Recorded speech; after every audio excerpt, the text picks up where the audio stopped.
जय महाराष्ट्र, जय वारकरी।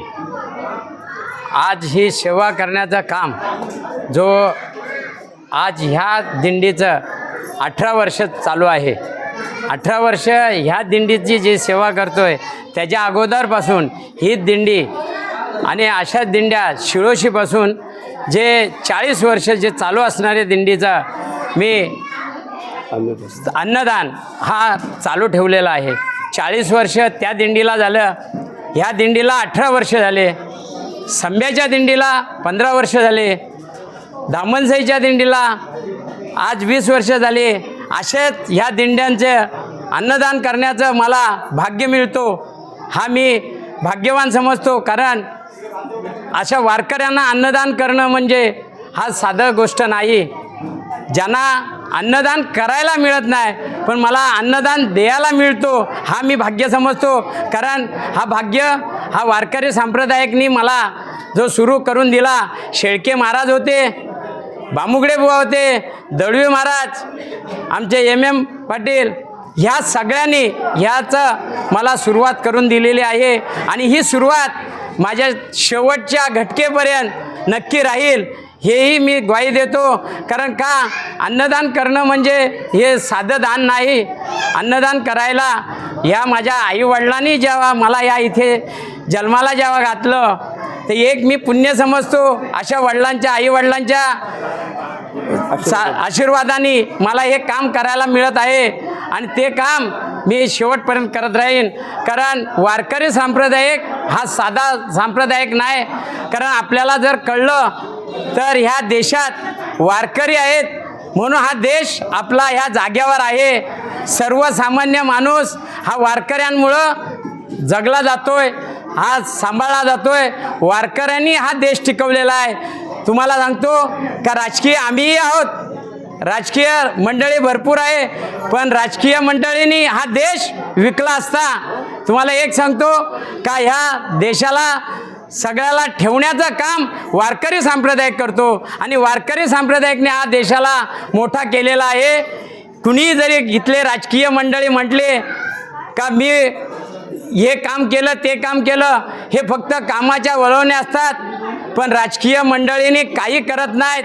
तुम्हाला एक सांगतो, राजकीय मंडळी जर बोलत असते तर स्वतःला पेन्शनही पाहिजे, हे पाहिजे ते पाहिजे, त्याच्यापेक्षा स्वतःला ह्या आमदार खासदारांनी पेन्शनी घेण्यापेक्षा वारकरी संप्रदायाला कुठल्या तरी माध्यमातून द्यावा, ही माझी एक इच्छा आहे। या प्रत्येकाला राजकीय मंडळीला हे का कळत नाही? ज्यावेळी ह्याच वारकरी संप्रदायिक राजकीय मंडळीला जेव्हा कुठल्याही कामास्तव बोलवतात, कुठले नारळ फोडण्यासाठी बोलवतात, नारळ वाढवण्यासाठी बोलवतात, त्यावेळी राजकीय मंडळीने वारकरी संप्रदायाकडे काय लक्ष दिलेलं असतो हे कुणी सांगावं। कारण का लोक बोलतात ह्या मंदिराला मी देणगी दिली, तुमच्या खिच्यातली नाही, तुमच्या खिच्यातून काही देत नाही। शासनाचे पैसे, तुमच्या आमच्या सरकारचे, लोकांचे गोरगरिबांचे पैसे येतात, ते तुम्ही या मंदिरांना देताय, तुमच्या स्वतःचे कुठलेही या वारकरी संप्रदायाला देत नाहीत। आणि वारकऱ्यांमुळं तुम्हाला आज सांगतो, आळंदीसारख्या ठिकाणी दाऊ कंपनी येत होती आणि बंडागले महाराजांनी त्या दाऊ कंपनीला पळून लावायचं काम ह्या वारकरी संप्रदायाने केलं, नाही तर आज इंद्रायणी आपली राहिली नसती। बंधूंनो, मी सांगतो वारकऱ्यांना एवढंच मी सांगतो का तुमच्यासारख्या लोकांनी शुद्धन व्हा। कारण ह्या राजकीय मंडळीच्या पाठीमागं किती थांबा आणि किती जायचं हे प्रत्येकाने समजा। कारण ही राजकीय मंडळी स्वतःची पोळी भाजते, दुसरं काही करत नाही। कारण इंद्रायणी नक्की आपल्याला पाय धुवायला ठेवली नसती, पण ह्या वारकरी संप्रदायाने इंद्रायणी आज ह्या बंडागले महाराजांनी एकटे नाही तर त्यांच्याबरोबर हेच वारकरी असल्यामुळं इंद्रायणी राहिली आणि आज तिथं वारीला जाण्याचं काम आज वारकरी संप्रदायकच नाही तर तुम्ही आम्हीही तिथं वारीला जातो आणि त्याचा प्रावित्र्य घेतो, हे तुम्हाला प्रत्येकाला सांगतो। आणि हे असेच वारकऱ्यांनी चालू ठेवा, एकी ठेवा आणि वारकऱ्यांनी तुमची ताकद तुमच्याबरोबर असू द्या, त्यावेळी आम्ही तुमच्याबरोबरच आहोत, एवढंच बोलतो। जय हिंद, जय महाराष्ट्र। रोहा ते श्री क्षेत्र आळंदी पायीवारी दिंडी सोहळ्याचे शुक्रवार दिनांक 1 डिसेंबर रोजी प्रस्थान झाले. विठुरायाचा गजर संत शिरोमणी नामदेव महाराज ज्ञानोबा तुकोबारायांच्या जयघोषाने रोहे दुमदुमले. चला आळंदीला जाऊ, ज्ञानेश्वर डोळा पाहू, असा वारकऱ्यांचा आवाज घुमत होता. रोहे तालुक्यातील गुरुवर्य अलिबागकर महाराज प्रेमवर्धक वारकरी संप्रदाय संचलित विश्वमाऊली संतश्रेष्ठ ज्ञानेश्वर महाराज संजीवन समाधी सोहळा कार्तिक वद्य त्रयोदशी निमित्ताचे औचित्य साधत शुक्रवार दिनांक 1 डिसेंबर रोजी दिंडी निघाली. ही दिंडी सोमवार दिनांक 11 डिसेंबर रोजी आळंदीला पोहोचेल. दिंडीची 18 वर्षाची अखंडित परंपरा आहे. श्री क्षेत्र संत शिरोमणी गोरोबा नगर दमखाडी ते श्री क्षेत्र आळंदी अशी ही दिंडी आहे. पायी दिंडी सोहळ्यामध्ये तालुक्यातील खारी, आरे बुद्रुक, तळागर, बोरघर, निवी, धामणसई, धाटाव, किल्ला, महाबळे, पाले, कोलाड, वरसगाव, वांगणी, नागोटणे, धानखाने, खांब, पंचक्रोशी परिसरातील वारकरी सहभागी आहेत. रायगड भूषण गुरुवर्य दगडू महाराज दळवी, संस्था अध्यक्ष रायगड भूषण हबप बाळाराम महाराज शेळके यांच्या मार्गदर्शनाखाली ही दिंडी निघाली. या दिंडीचे उद्धव ठाकरे शिवसेनेचे माजी तालुका प्रमुख विष्णू लोखंडे यांनी स्वागत केले. त्यांच्या निवासस्थानी वारकऱ्यांच्या महाप्रसादाची व विश्रांतीची व्यवस्था करण्यात आली होती. गेले काही वर्ष विष्णू लोखंडे दाम्पत्य व कुटुंबीय वारकऱ्यांची सेवा करीत आहेत. रोहा पोलीस निरीक्षक प्रमोद बाबर यांनी ही दिंडीला भेट देऊन आशीर्वाद घेतले. विष्णू लोखंडे यांच्या घरचे वातावरण भक्तिमय झाले होते. स्वानंद सुखनिवासी गुरुवर्य अलिबागकर महाराज प्रेमवर्धक वारकरी संप्रदाय या संप्रदायाची तालुका रोहा या संस्थेचा मी अध्यक्ष असून माझं नाव बाळाराम पांडुरंग शेळके हे असं आहे. गेले 18 वर्षाची परंपरा असलेली ही दिंडी रोहा ते आळंदी दिंडी हा संत गोरोबानगरमधून निघते. या दिंडीमध्ये जवळजवळ 210 लोक पायी चालतात, 350 प्रवास करतात आणि प्रत्यक्षात आळंदीमध्ये 400ची लोकसंख्या होती. याचे खरे संस्थाकर दळवी गुरुजी आहेत. दळवी गुरुजी आणि MM पाटील या दोघांनी मला सहाय्य करून ही दिंडीचा मला कार्यभार दिला आणि गेले 18 वर्षाची परंपरा असलेली दिंडी आज पहिला ढाबा त्यांचा विश्रांती स्थळ विष्णू लोखंडे यांच्याकडे अन्नदानासाठी होतो. आज संध्याकाळी तिचा विश्रामधाम येथे कोलाडमध्ये महादेव महाबळे यांच्याकडे होईल. उद्या सकाळी पुन्हा प्रस्थान सुरू होईल आणि नागोटण्यापर्यंत ती जाणार आहे. उद्या नागोटण्यामध्ये माऊलींच्या मंदिरात तिचा वस्ती होणार आहे आणि परवा 3 तारखेला पुन्हा पालीमार्गी ती कांसलला वस्ती जाणार आहे.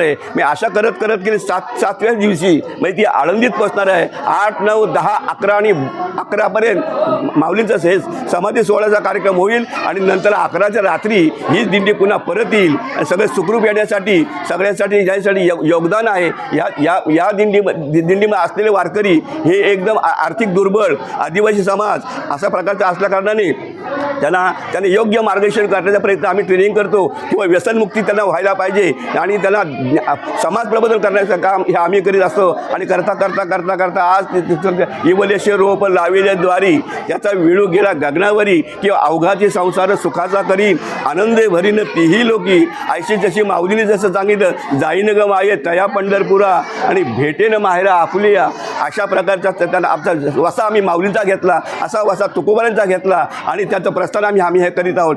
गेले 18 वर्षच काय पण आम्ही आमचं आयुष्य रक्ताच्या घालून आमचं आयुष्य असेपर्यंत रक्ताचा शेवटचा थेंब असेपर्यंत आमचा शेवटचा श्वास असेपर्यंत आम्ही वारकरी संप्रदायाची वाढ कशी होणार आणि तळवी गुरूंचं नाव कसं मोठं होणार, MM पाटील आमचा अधिकार असलेला आहे तो सुद्धा कसा होणार याचा आम्ही ध्येय आम्ही समोर ठेवलेलं आहे. स्वच्छ कारभार, पारदर्शक कारभार, व्यवहार पूर्ण पारदर्शक अशा प्रकारे स्वच्छ कारभाराची दिंडी असणार आहे. आणि नाव लोकांनीचा रोह्यातच नाही तर या दिंडीचा कारभार रायगड जिल्ह्यामध्ये नाव संपेल असं जाहीर करून मी आज बोलून स्वतःपुढे करतो. जय हिंद, जय महाराष्ट्र, जय वारकरी. शहरामधून आपली जी दिंडी निघत आहे त्याबद्दल आपल्या सर्वांचं प्रथम मी स्वागत करतो. आणि रोहासारख्या ठिकाणी सुद्धा या पारंपरिक जो आपला धर्म आहे त्याचं पालन केलं जातं. या धर्मामध्ये शांतता आणि व्यसनमुक्ती यासाठी हा धर्म शिवाजी महाराजांच्यापासून सुरू आहे. शिवाजी महाराजसुद्धा जी पताका महाराजांनी खांद्यावर घेतली होती वारकरी संप्रदायाची, त्यामुळे ह्या धर्माला खूप आपल्या महाराष्ट्रामध्ये भारतामध्ये मानलं जातं आणि त्याचे तुम्ही पाईक आहात. त्यामुळे तुम्ही हा जो वारसा चालवत आहात त्याबद्दल निश्चितच तुमचं कौतुक केलं पाहिजे. त्याचबरोबर तुम्ही ज्या ठिकाणी जाताय त्या ठिकाणी व्यसनमुक्तीचं काम करताय. व्यसनमुक्तीला सुद्धा माणूस तसा असावा लागतो त्यावेळेला तो समोरच्याला सांगू शकतो. त्यामुळे तो अधिकार तुमच्याकडे आहे. त्यामुळे ज्या ठिकाणी तुम्ही जाल त्या ठिकाणी व्यसनमुक्तीचा संदेश सगळ्यांना पोचवा. त्यामुळे पोलिसांचं कामसुद्धा कमी होईल. त्यामुळे तुम्ही सुद्धा पोलीस म्हणून सुद्धा काम करू करताय असं मला वाटतंय. त्यामुळे तुमच्या दिंडीला शेवटपर्यंत असंच सहकार्य लाभो ही ईश्वरचरणी प्रार्थना करतो आणि माझे 2 शब्द संपवतो. शिवसत्ता टाइम्ससाठी अक्षय जाधव, रोहा. दे धडक बेधडक वृत्त देणाऱ्या आपल्या शिवसत्ता टाइम्स न्यूज चॅनलला लाल बटन दाबून सबस्क्राईब करा आणि बेल आयकॉनला क्लिक करायला विसरू नका.